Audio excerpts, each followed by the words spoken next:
like a great live video. Well, good afternoon. This is Dr. Stephen Evans, and I am the publisher and editor-in-chief of OutClick magazine. We've enjoyed doing these live Facebook videos with people here in our community in Wilton Manors, Fort Lauderdale, and South Florida. This afternoon, we're lucky enough to have Michael Murphy from Michael Murphy Photographic. Michael has photographed all kinds of people in the area, local people, celebrities, and has done a fantastic job. You're very well known, and it's great to be talking with you, Michael. Stephen, thank you very much for having us on a fun Monday afternoon. So how is life living in a tube or a tunnel or underground or that kind of thing? That's kind of a fun question and a weird time right now for all of us. It's interesting right now with our business because we're pretty much closed like everybody else. We're doing a few single shots here or there outdoors besides the project. We're doing a few shots here or there, but it's really just shut the business down completely. And after a week of cleaning, then there's nothing else to do. So tell us about your photography. Let's pretend like someone has never seen your work. There probably isn't anyone that hasn't, but let's pretend like that. Tell us about your work and what kind of photography you do. So it started out, this is my 30th year. I started out working at a Tiffany Photographic in Fort Lauderdale for a year as an intern, then started taking pictures out of my home. In 1997, I opened up a studio on Wilton Drive across from Tropics Grill right there in that area. In 97, about 2 months before Alibi opened up. So just ahead of the curve on that, thanks to my friend Anthony Fiorelli. Was there for 2 years and then got priced off the drive. It was just crazy. Came over here to Oakland Park and got myself a warehouse. That was another photographer studio that he was giving up because he wasn't able to make the transition from film to digital. He just was lost and gave up the studio. And I took over the studio and have rehabbed it, rechanged it, and been here since 99, February of 99. So okay. I started out doing anything I possibly could for $50. Any pictures I could for $50, and slowly turned into more of an event and business operation, meaning that I wasn't doing retail brides as much as I was doing corporations. And it turned out to be a blessing in disguise when the 2009-2010 recession hit, because businesses came back within a year and were back in business and helped me get back in business. And so I've been very lucky. I do a lot of headshots. I do a lot of corporate events. I do a lot of smaller events.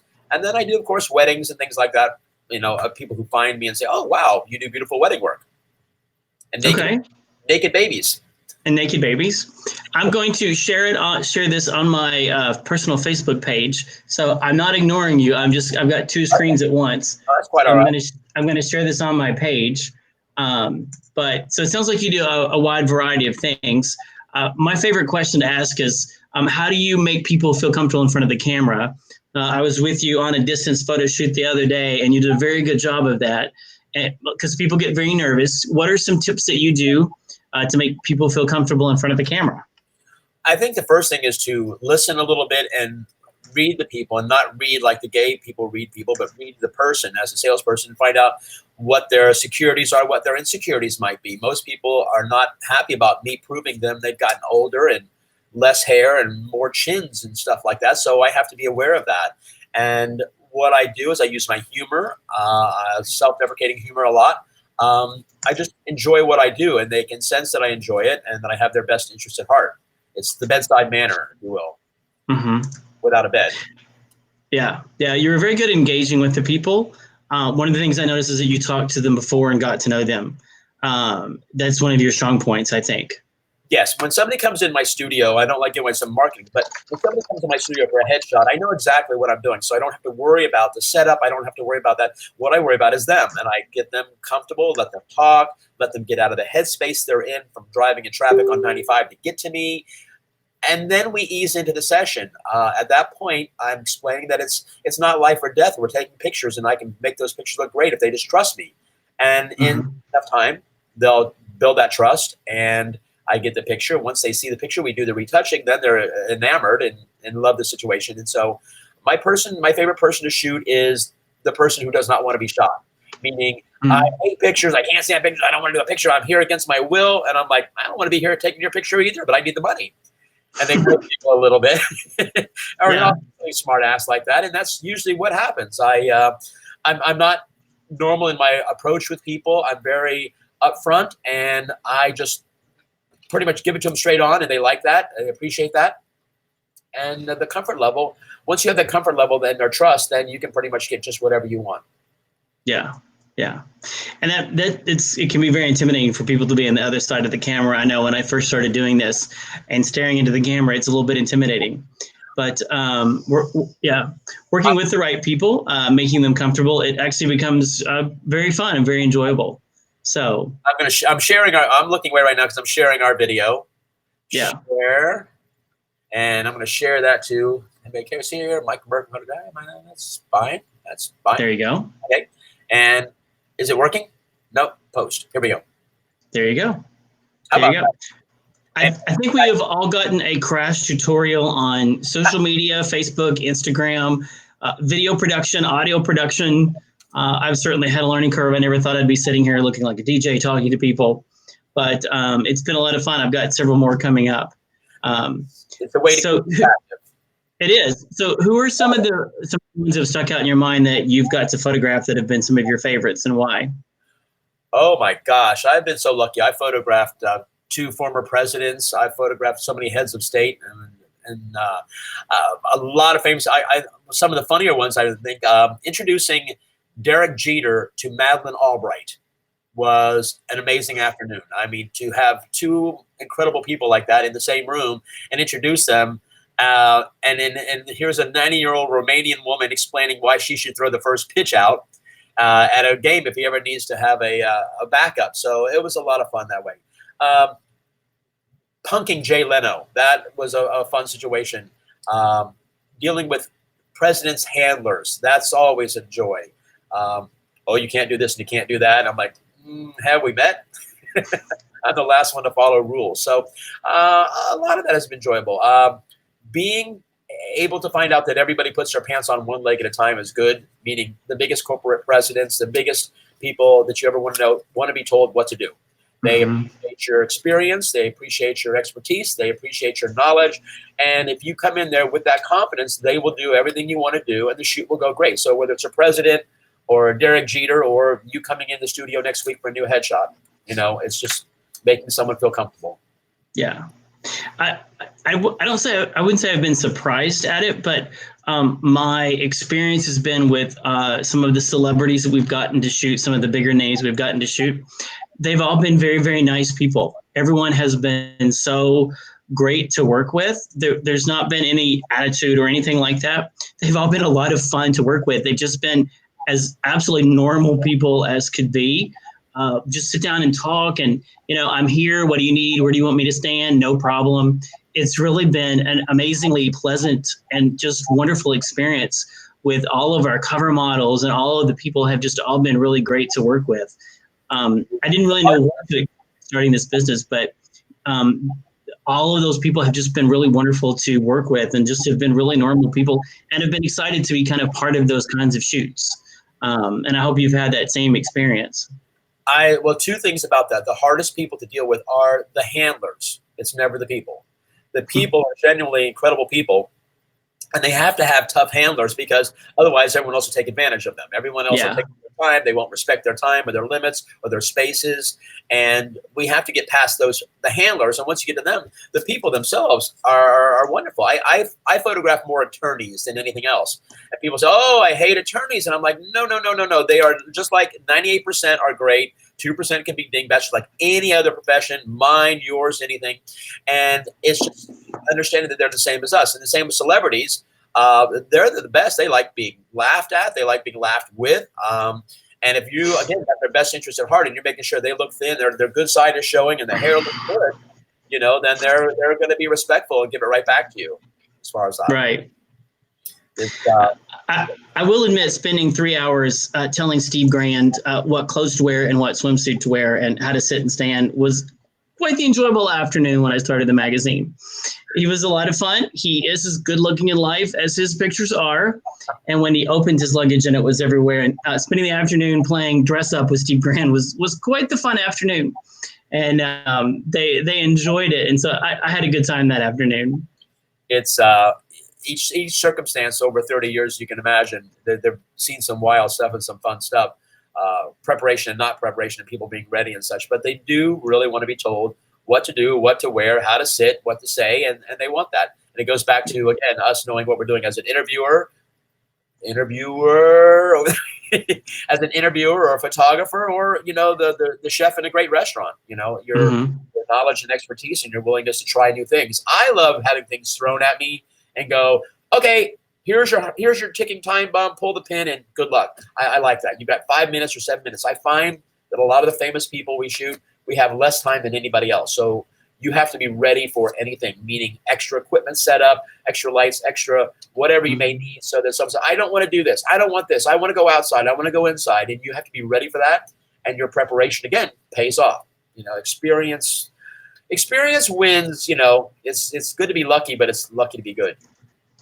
And not to mention showing up with all of your equipment. We've at times shown up and had no memory card, or a dead battery in the camera. Or we did have one where we showed up and the camera batteries were dead, and we stood around for a half hour waiting to race back and forth. And there's a lot of little details like that it goes into a successful shoot that has nothing to do with the actual shoot, but just getting all of your pieces and equipment together. So it's a lot more work than people realize. I'm sure we all have nightmares. I have them about every 6 months, and I'm showing up at a wedding and I'm in my jeans. I'm showing up at a wedding and the battery, like you say, is dying out. I'm going and I have the wrong size batteries, and I'm looking at AA battery holes in this dream, and I'm panicking and I'm dying. And here's my bride walking down the stairs, and I'm going, please wait. And it's, you have those nightmares, but then you just go ahead and check it 2 or 3 times. Yeah. Or just completely leave your camera case at home, like we did the other day for Scott Newton. Yeah. And that happens. I have those, I call them music nightmares. I have those where I get up on the organ bench and the music is nothing but a bunch of black blobs on the paper, and I don't know what to play. I've had those kind of music nightmares. Okay, I can see that completely, and it's just, and then you wake up, but you're still in the panic. You're still in the panic. You're still, and you. It was a dream, Dumbo. It was a dream. Yeah. But you're working on a really great project, and this is how we've connected recently. And I want to get it right. It's the Front Steps project. Right. I keep messing it up to this day, and the girls. When I say the girls, I work with a group of photographers, international photographers, and we all photograph attorneys, and we're brought together under one corporate band. And so these ladies started going to people's houses, practicing safe distancing, showing up on the front porch, on the front walk, set up the camera, maybe set up a light. The people come outside.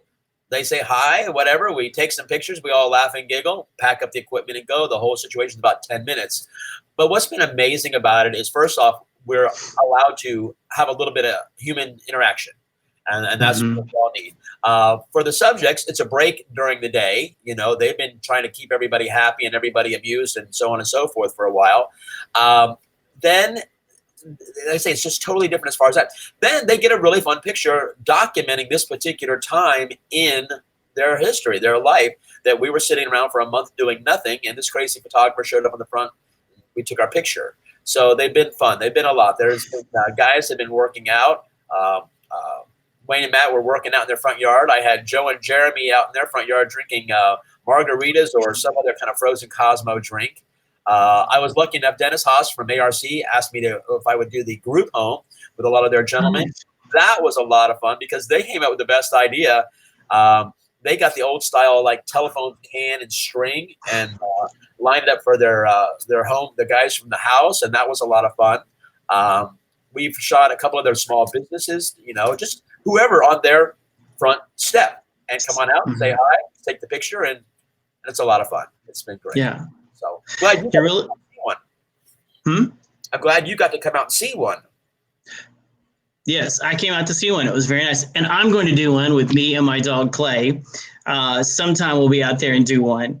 We were going to do it today, and I had to run out to do an errand this afternoon. But yes, I would love to do that. Clay will be 16 this summer. So he flies with me on planes. Yeah, he's my little dachshund. So you'll see Clay out there. But I got to see one. It was really great. Tomorrow or the next day. I could probably do tomorrow or the next day. Yeah, when people ask, what are you doing? Oh, let me check my calendar. Yeah. Oh, yeah, nothing. I have crickets. I have crickets. Mm-hmm. They just make noises, and I say hi to them. That's pretty much it. That has been the running joke with just about everybody. I had a family yesterday. I shot one on Easter Sunday, and the family was out in a pool. I posted it to your page. Thank you very much. There's a gallery there to put up some of these pictures. Put that on the page today. Fun family. I've been working with this lady almost 20 years. Started out taking a picture of her dog, and I hope she's watching, or well, she'll see this and cry. But she used to dress up her poor little dog and take pictures. And then she got married, and I did her wedding, and she had kids. And I took pictures of her kids when they were newborn. And I've been documenting the happy moments for this family for almost 20 years. Yeah. Go ahead. No, that was it. I was just saying it's neat to bring that full circle, to bring, my talents out to the house for free, to do this for fun when we've been working together for so many years. So yeah. I'm really glad that you're taking such a national crisis and you're creating an ethnographical look at our community.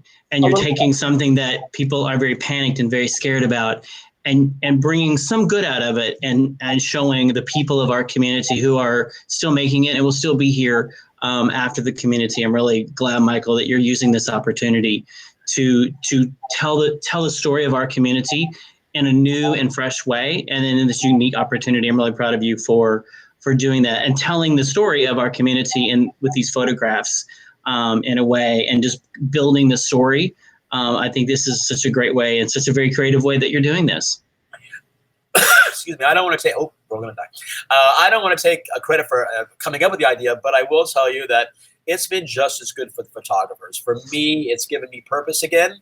Like everybody else, I'm kind of like lost, and I don't. My significant other has 4 legs and lots of hair like yours does, and so it's given me a reason to put my hands back on the camera, to have the interaction that I thrive for. So it's given me life, and so besides the fact it's giving them fun, it's great for me too. So I'm not going to say that it's a one-way street. I'm enjoying the living daylights out of it, and not knowing what I'm going to get. I don't know what kind of light. I don't know what the front porch is going to look like. I had a client today, and I've been doing this guy and his husband for probably 15 years pictures, and he said, but I don't have any front steps.